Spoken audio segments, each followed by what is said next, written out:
Tell them where you calling from. Well, I mean, I'm in Atlanta, but I'm from Virginia. Okay. ATL. Yeah. 33rd parallel. Period. Okay.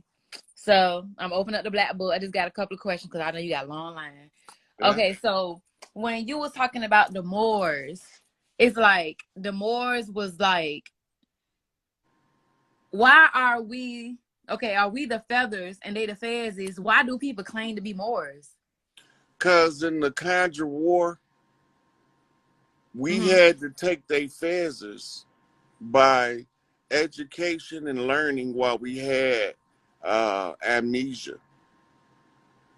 So when the challenge is to put us together, we not supposed to be intelligent enough to overcome their position as fez wearing masters from the East. We are feather wearing, nature living people. And they thought that we were backward savages because they called us insects. They said we act like bees and ants because we surround Big Mama, the queen. They said that we was parasites, right? But they called us a parasite because we live with and for each other into harmony. Right. And they said that we was acting like parasites, but that was because they was coming with a parasitic agenda. Right. Right. So so we have to win affairs and they have to win our feathers. They win the feathers when they are confronted in a challenge. So if I ask a Moor question about the Moorish science and he can't answer it more than I can, I just took his fez in the Conjure War. Right? Okay. Now, once I'm really good and I can take 4 fezzes, then I'll have the title El Bay or Bay El behind my name. Oh. If I can take, if they can come over and take 4 chiefs' feathers, then they will have the Ali behind their name. And only way for one of us, the feather wearers, to get the title of an Ali, we have to be directly confronted by Ali. We can't, they can get an Ali from El by winning our feathers. We can win the Fez and get the El Bay or the Bay El, but we can't get the Ali unless because the Ali is the master of masters. Right. So if you're a feather wearing motherfucker, you can't be an Ali unless you was face to face with a Ali, a Grand Master in a system. So it's okay, go ahead. So we call our feather wearing fez wearers righteous Moors. Okay. And we call the ones who came with the challenge the dirty Moors. But this is because the character of the people that's playing is distinctly different. The dirty Moors feel like they better than everybody else and that they can keep humans as pets. The righteous Moors believe that ain't no big eyes and no little U's. I ain't better than you and you showing the fuck ain't no better than me. Right? Oh. And our ranking system for us is most loved, most respected. Their ranking system is based off most feared and most it's not like true respect, but it's Theirs is most feared, most respected. Ours is most loved, most respected. So that's the way, and they behave according to the instilling of fear in you of them. Mm-hmm. Right? Now, they use a proxy for you to fear so they can stand next to you and you don't know they there. Mm. And that was the great cover. That's why we always got undermined. Because they were standing next to us. They knew who we were. But we didn't know who they was. But we didn't know who they were. So they was using the pale faces to keep us from the institutions that would give us enough information to figure out who they were. So Right.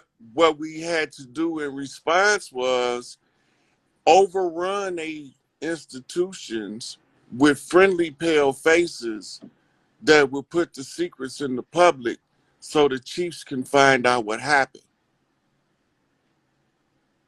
And you call This them the friendly faces, friendly pair of faces, because they was with us. they Or came over to go in the places that our dark faces couldn't go mm-hmm. and tell us what they were doing in secret. They was working for us, right? Mm-hmm. And they came over and the Great Migration on Ellis Island in New York. So it was two sides of the same coin. Mm-hmm. With the pale faces that blocked us out of the institutions and the black faces that betrayed our attempts to overtake the institution by Right. force. And the masquerading of the government is where they got us at. Yep. Because we was putting our faith and trust in the government that was never more than the slave trading company that had went national. And we ain't know it. And we didn't know it. And they used something called meritorious manumission as the justification to allow us to roam our own free land. They knew they couldn't stop us from traveling the land because that's what we do. So they grant us meritorious manumission so it'll look like because we travel in the land, whether they want us to or not, we Mm-hmm. complying with their order so that when our children come along, our children feel that they should comply to their order because my mama did. My Just daddy like did. Right. right. So it's all part of the morals and dogma in the Protocols of Zion blueprint. By Albert Pike. Yeah. So he the The, reason. the Mm-hmm. Protocols is written by a group of anonymous dirty Moors. The whole Nicene Council that assembled the Christian church was assembled by Constantine. It was a military development of a control system to run government. Wow. Wow. And it's all in the books. It's not a secret. Ain't none of the shit I'm saying a secret. Right. It's just that none of us was educated to the level to put all of the pieces together. But I don't understand how. How we was not educated. If we were here first, we were so mighty. We were so advanced. They killed off our elders that knew how to defend us. Mm. They murdered them. That's called the Pope's most vile and bloody oath. Kill the kings, the princes, and the people of the land. Anybody that was developing enough intelligence to tell us what happened, they murder them. Like the Malcolm X's, the Malcolm X, Martin Luther King. Martin Luther King was fine until he talked to Elijah Muhammad and got the truth and found out that he was being handled by handlers. No, now he ain't the kind go along to get along Negro because he know the truth now. He can't perform the same as he did when he didn't know the truth. So now they got to murder him. His handlers got to set him up to get murdered. It all came out in the lawsuit filed by his family against the government for wrongful death. Dick Gregory did a whole lecture on it so that he explained it to you what was taking place. And a lot of people don't know it. Like a lot of people think that he got shot and he died. A lot of people don't know he died in the hospital with somebody killed, where they went in there and killed him. But I was telling my family members just 2 years ago, and they were like, "Girl, you gone crazy." And I was like, "Y'all can look it up." They thinking that he died when he got shot. People so lost, man. People so okay. The last thing. Okay, so damn. Okay. The totem animal. I did what you said, and I asked the ancestors, and then I had a dream of a black dog. But you told me that dogs was, I ain't gonna say dogs not man-made, but dogs is not natural, right? Who told you that? No, I thought you said dogs was Dogs is assigned to the people who's walk alone in life for companionship. That's the purpose of the domestic dog.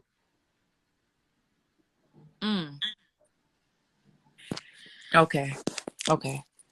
And then the black dog is the symbol for Anpu.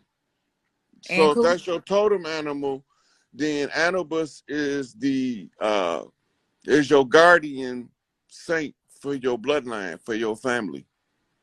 If you learn much as you can about him in order to allow the energy to protect you as best as possible, and he opened doors for you. Anpu is a very strong ancestor. And when you, the more that you study him, the more that energy becomes that power. You'll feel it. One day you might just get up and be like, feel that shit. Because Anubis ain't no joke. Yeah, that's very strong God energy. Yeah, like it scared me.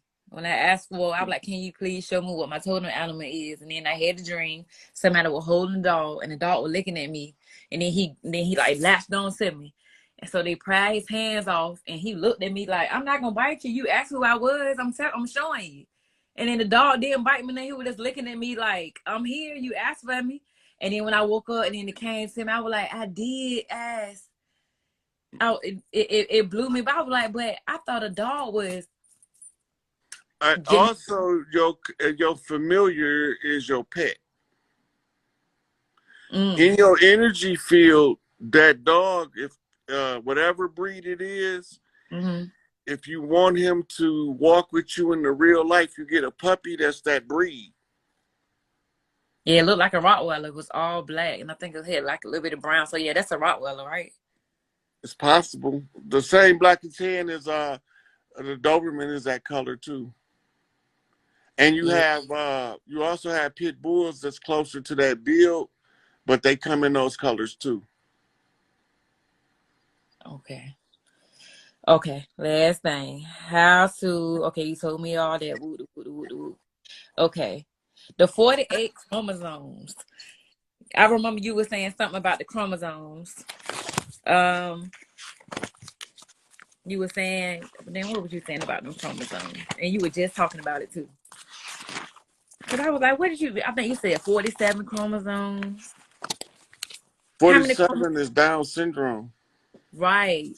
So it's 40, you said 47. So what's 48? I think that's what I had the question, the 48 chromosomes. Supposed to be 46, 23 from the mother, 23 from the father. So ain't no such thing as 48. So I can If scratch it's that. 48, it's a birth defect. It's an abnormality. Just like Down syndrome is an abnormality. Okay, birth defect. But there's a species of extraterrestrial that genetic anomaly comes from. And they look more like Mongolians. But the defect a lot sometimes can cause, it's because of certain proteins. You can have a child with Down syndrome that's a genius. Right. If the woman that's pregnant knows she's having a child with Down syndrome, she needs to drink a large cup of moringa tea every morning for her pregnancy, because she'll turn the genius on that comes with that extra chromosome. Some women are not going to abort a child because they have Down syndrome. I agree. Right. So if you don't want a Down syndrome child that has to be taken care of their entire life and can't be self-sufficient, then don't do nothing. Do what them doctors tell you. But if you know they're going to have Down syndrome, the moringa tea is going to keep the key proteins in the central nervous system from diminishing the intellect, right? And it's going to keep them from being, so they will be functional to take care of themselves, but they might, instead of being able to take care of themselves at 18, they might be 30 before they can go out and pay their own bills and make their own money. Yeah. But they're going to do it more clean, more deliberate than a regular person too. Because they're gonna be taught to it a certain way, and they're not gonna deviate from it. Right. And then when somebody, this is what keeps them safer in the society as a handicapped person, because they'll make such a stink about you changing how they know how to do something that it'll make the other regular people stand up for them. Yeah. So that's how you, right. So they're learning how to use the society to their benefit. Right. By behaving with a certain character. So once they get it, that regimented order that they have to pay their bills and schedule their meals and their baths on their own, anybody that tries to interfere with that, they're going to make such a stink that they're going to get caught.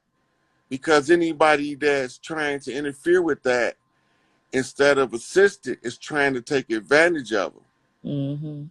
So the way that they are is a natural alarm system to tell the regular people to keep this predator away from them. So it's probably, it's all actuality. It's good to have somebody like that around there. Yeah, well, we looking at the way they are. It's like a Rain Man with the numbers, right? In the movie Rain Man, Tom Cruise dropped a box of matches, and when they hit the ground, the sound gave him enough information to count exactly how many matches hit the ground. Yeah. Right? But as long as Tom Cruise did certain stuff, the Rain Man didn't give him problems. But soon as he started doing other than what Rain Man understood, he make a fuss, and now other people are intervening. What's going on? That's mainly how the story was playing out, because that's the way that nature teaches certain abnormalities how to defend itself and how to use the society to its advantage. That makes sense. So instead of trying to give the developing Down syndrome medals, because they're going to try to give you iron pills, ferrous sulfate. You need the moringa because it's phytonutrients. Then the metals are going to cause